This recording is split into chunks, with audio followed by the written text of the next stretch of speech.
विनोद बंसल जी के पास जाता हूं। विनोद बंसल जी, ये कहने में ही एक बारीक इशारा है क्या कि किसी के रहते हुए हो गया या किसी ने करवाया? इस फर्क को देखा जाना चाहिए। क्या यहीं पर चंपत जी को बचाने की कोशिशें हैं? नहीं, मैं इन दोनों बातों से सहमत नहीं हूं। देखिए, वो अपना अपना व्यक्तिगत विचार हो सकता है। हमने शुरू से ही कहा है कि देखिए, ये मामला गंभीर है, हृदय की भावनाओं से और आस्था और विश्वास के साथ जुड़ा हुआ है। जिस आंदोलन के लिए हमने 500 वर्ष लगाए, लाखों का संघर्ष, तपस्या और हजारों का बलिदान इसमें इन्वॉल्व है। हम इसमें दूध का दूध पानी का पानी करके रहेंगे, ये हमारा संकल्प है।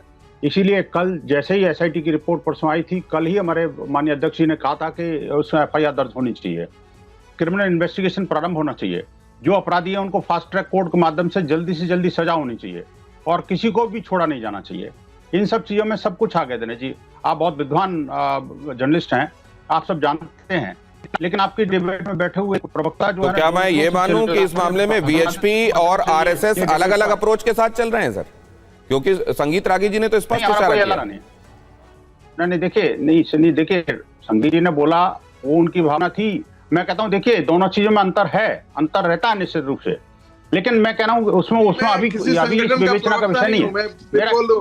आप मुझे किसी संगठन के प्रवक्ता के तौर पर नहीं बुलाएं और मैं प्रवक्ता हूं भी नहीं। मैं व्यक्तिगत, मेरी राय है, ये व्यक्तिगत मेरा राजनीतिक विश्लेषक के नाम पर ये है। तो संगीत रागी जी एक कैविएट दे रहे हैं कि मैं किसी इंस्टीट्यूशन का रिप्रेजेंटेशन कर रहा हूं। अभी ये मेरी व्यक्तिगत राय है, ये बात कही गई है। अब भुवन जी को फिर देखिए एक मौका मिल गया, लेकिन पहले बंसल जी की बात पूरी होने दीजिए। बंसल जी की बात पूरी होने दीजिए प्लीज।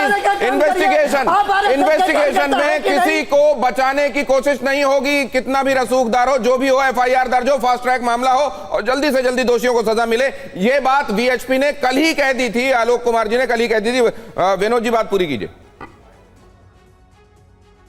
दिनेश जी, मैं सोच रहा था कि विवन भास्कर जी जो है एक हिंदू हैं और निष्ठावान हिंदू हैं, और लेकिन जिस तरह से तकरीरें कर रहे हैं वो तो एक इस्लामिक जिहादी तत्वों की तरह कर रहे हैं। मुझे बड़ा दुख हो रहा है, और वो भी डिबेट के अपने स्टूडियो में बैठ करके उसको डिबेट को हाईजैक करने की कोशिश कर रहे हैं। मुझे लगता है कि आप नहीं करने देंगे।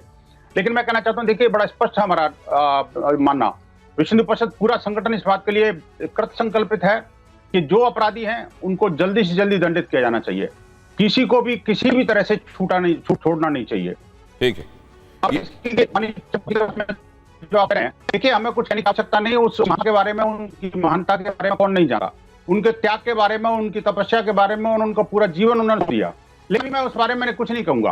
कैसे है, क्या है, वो अब जांच के बाद आपको सब सामने आ जाएगा। ठीक है। मुझे विश्वास है कि वो सब चीजें भी ट्रांसपेरेंट रूप से क्लियर होंगी। ठीक है, आता हूं विनोद जी आपके पास आता हूं। देखिए, विपिन चौबे भी हमारे संवाददाता पहुंच गए हैं अयोध्या। कल यहां स्टूडियो से आपको खबरें बता रहे थे और अभी अयोध्या से तैनात हैं, लगातार खबरें वो जुटा रहे हैं। उनके पास जाऊंगा, लेकिन उससे पहले ईशान त्यागी जी, जांच को लेकर कांग्रेस क्या सोच रही है? देखिए, सभी को सबसे पहले तो जय सिया राम। डिबेट के लगभग 32-33 मिनट निकल चुके हैं। मैं चाहूंगा कि आप मुझे थोड़ा सा प्लीज अनइंटरप्टेड समय दीजिए, और मैं चाहूंगा 2 मिनट आपके यहां से बोलिए सर।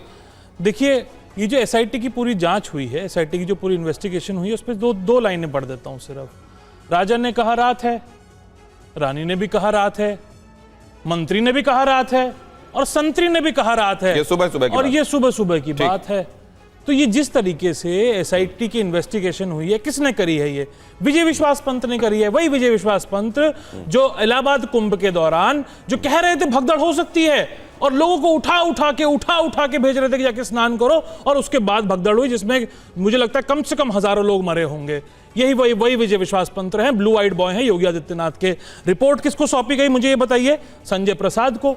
आईएएस अधिकारी हैं, ट्रस्टी हैं राम मंदिर ट्रस्ट के, जन्मभूमि क्षेत्र ट्रस्ट के ट्रस्टी हैं। ये ट्रस्ट की ही जांच हो रही है और ट्रस्टी को ही रिपोर्ट सौंपी जा रही है। इस तरीके से ये जो एसआईटी का गठन हुआ है, ये एकदम बोगस जांच है। अब रही बात, देखिए, संगीत रागी जी की, और जो हमारे यहाँ पे वीएचपी के प्रतिनिधित्व कर रहे हैं उनकी बात रही। संगीत रागी ने जी पहले तो बोला कि मैं स्वयंसेवक हूँ, स्वयंसेवकों को बड़ा धक्का लगेगा, स्वयंसेवक का हमारा जो पूरा, हम काशी जाएंगे, मथुरा जाएंगे, तो हमारा जो पूरा संकल्प है उसको धक्का लगेगा। और बाद में कह रहे हैं कि नहीं, मैं आरएसएस का व्यक्ति नहीं हूँ। आप एक बात बताइए, आप रोज टीवी पे बैठते हैं, चलिए आप भी छोड़ दीजिए, झूठे हैं यार, आपके ये सर बिल्कुल संचालक आरोप मोहन लगाते हैं, भागवत जी ये ने बोला। क्या एक भी बार ये बोला कब कि इस बोला मामले में आपने एफआईआर होनी चाहिए और त्वरित होनी चाहिए, तुरंत होनी चाहिए? ये मामला 20 दिन से चल रहा है, इस पे क्या एफआईआर की मांग आपने करी, मोहन भागवत ने करी? मुझे ये बता दीजिए। क्या विश्व हिंदू परिषद के लोगों ने करी? ये बता दीजिए। कल आपको पता होगा कि 30 कांग्रेस सेकंड पार्टी ने 75 जिलों में कांग्रेस पार्टी ने ज्ञापन सौंपा कि इस पे एफआईआर होनी चाहिए, और कांग्रेस पार्टी शुरू से कह रही है हमें इस एसआईटी की जांच पे भरोसा नहीं है, ये जांच जुडिशियल जांच होनी चाहिए, हाईकोर्ट के जज की निगरानी में होनी चाहिए और समयबद्ध तरीके से ये जांच होनी चाहिए। अब आइए दूसरी बात पे, बहुत इंपॉर्टेंट बात पे।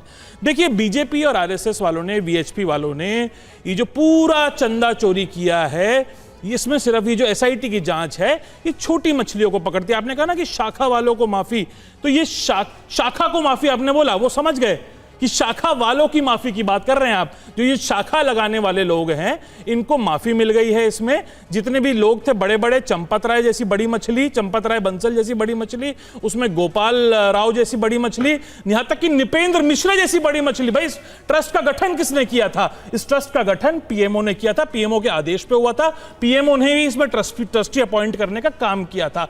तो ये जो सारा जो प्रकरण है धांधली का, राम मंदिर में चंदा चोरी का, ये पीएमओ तक जाता है। इसमें प्रधानमंत्री आपकी बात पर विनोद बंसल, संगीत रागी दोनों जवाब देने के लिए तत्पर हैं, लेकिन इससे पहले, क्योंकि यहां वक्त समाप्त होने वाला है, केवल 1 मिनट बचा है, इसलिए पहले विपिन चौबे के पास जाना पड़ेगा मुझको। उनके पास कुछ एक खबरें, इस वक्त की अपडेट्स मौजूद हैं। विपिन, क्या क्या महत्वपूर्ण है जो आप चाहते हैं कि दर्शकों को बताया जाए इस वक्त एफआईआर होने के बाद? क्या क्या आपने महत्वपूर्ण पाया? देखिए, सबसे पहले मैं अपनी लोकेशन बता दूं, मैं अयोध्या की कार्यसेवकपुरम में हूं। ये वही कार्यसेवकपुरम है जहां अयोध्या मंदिर का सपना देखा गया था, एक एक शिला रखी गई थी, मॉडल रखा गया था, और ऐसा सपना देखा गया था कि सब कुछ राममय होगा और ऐसा हम शहर बसाएंगे, ऐसा मंदिर बनाएंगे जो अपने आप में नजीर होगा। लेकिन क्या हुआ मंदिर बनने के बाद दिनेश जी? क्या हुआ? क्या मॉडल आपने तैयार किया? कार्यसेवकपुरम में सन्नाटा छाया हुआ है। एफआईआर दर्ज होने के बाद एक बच्चा भी ये कह रहा है कि ये लीपापोती है। सोचिए, ट्रस्ट पहले कहता रहा चोरी नहीं हुई है, फिर ट्रस्ट ही कह रहा है कि हाँ एफआईआर, ये लोग चोर हैं और नामजद एफआईआर करिए, और एफआईआर होकर अब उनको हिरासत में लेकर गिरफ्तारी का ढोंग रचा जा रहा है। तो मिला जुला कर यह कहना पड़ेगा कि जो होना चाहिए था, जिनकी गिरफ्तारी और जिनका नाम होना चाहिए था, वो एफआईआर में नहीं है, और इस बात का कष्ट अयोध्या वासियों को हो, और इसीलिए पॉलिटिकल पार्टीज भी इस पर सवाल उठा रहे हैं कि ये पूरे मामले को आपका इंटरेक्शन वहां पहुंचने के बाद क्या विपिन आम अयोध्या वासियों से हुआ है, और आप आम जनमानस से बात करने के बाद ये बात कह रहे हैं? जी हाँ, बिल्कुल। मैं आज सुबह 7 बजे यहां पर पहुंच गया हूं और 2 घंटे मैं अलग अलग इलाकों में लेकर घुमा हूं, तो सब यही बहुत निराशाजनक भाव में कह रहे हैं, क्या कहें भैया, अब तो आप सब देख ही रहे हैं, बड़े लोग को बचाया जा रहा है। ये भाव है अयोध्या वासियों का। और सोचिए, पूरे दुनिया के राम भक्त अयोध्या की तरफ देख रहे हैं, और अयोध्या से संदेश क्या जा रहा है कि हम चोरी भी करेंगे, सीनाजोरी भी करेंगे, और कोई हमारा कुछ बिगाड़ भी नहीं सकता। फिलहाल ये संदेश जा रहा है। ये जो पूरी एफआईआर है दिनेश, ये एक लीपापोती है, बड़े चेहरों को बचाने की कवायद है, और कोई बड़ा चेहरा इसमें पकड़ा नहीं जाएगा। नीचे कारिंदे पकड़कर उनको जेल भेजकर मामले का पटाक्षेप करने की कोशिश की जा रही है। छोटे लोगों को पकड़कर मामले का पटाक्षेप करने की कोशिश की जा रही है, और यह बात विपिन चौबे वहां पर मौजूद अलग अलग जगहों पर जाकर लोगों से बातचीत के आधार पर कह रहे हैं।